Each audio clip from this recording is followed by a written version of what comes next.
Hello students, today I am going to dictate very important legal matter. The topic of the matter is criminal. 3, 2, 1, start.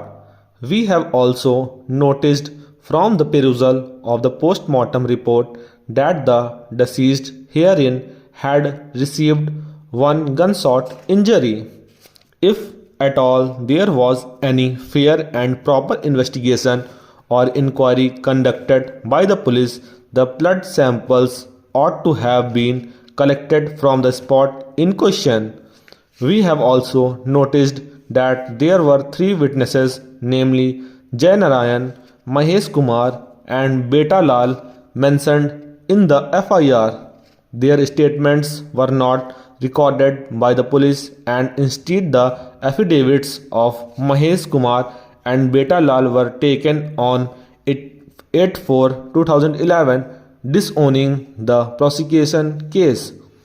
It is also noteworthy that in its objection to the application filed by the petitioner under section 156(3) CRPC, that police had vehemently opposed the same and had taken a definite stand that the accused persons were not involved, thereby trying to save the accused, making it clear that even before the lodging of FIR and conducting the investigation, they had made up their mind that the accused were innocent.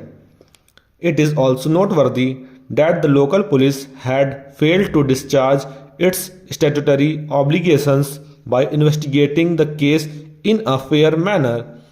In the present case, the police concerned did not care to prepare a site plan, neither had recovered any blood sample from the spot, nor thought the importance of the sending the licensed revolver of the deceased to the ballistic expert.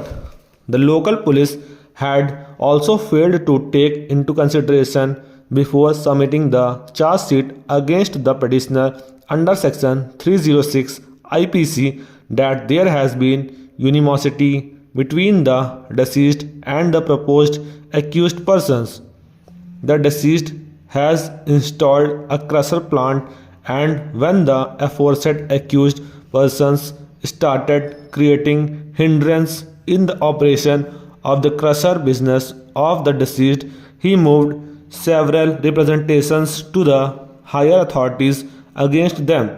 A civil suit for injunction was also instituted by the petitioner against the aforesaid accused persons before the Civil Judge Senior Division Mahoba, which is still pending. Apparently, the aforesaid persons, having strong motive for the commission of the aforesaid incident and their participation in the crime, cannot be ruled out. These aspects mentioned herein above have been completely and intentionally ignored for the reasons best known to the local police. From perusal of the charge sheet, it is clear that it was prepared on 4/5/2011. On the same day, it was submitted to the supervisory officer for approval, which approval was granted immediately. On the very next date itself, that is 5/5/2011, the same was presented before the magistrate, on which cognizance was taken on the same day.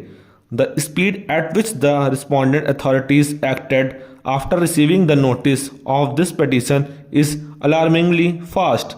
The police officials prima facie appear to have turned the case in a manner where the hunter himself became the hunted, as a charge sheet has been filed under section 306 IPC against the petitioner complainant himself, who is the father of the deceased, which this court takes very strong note of.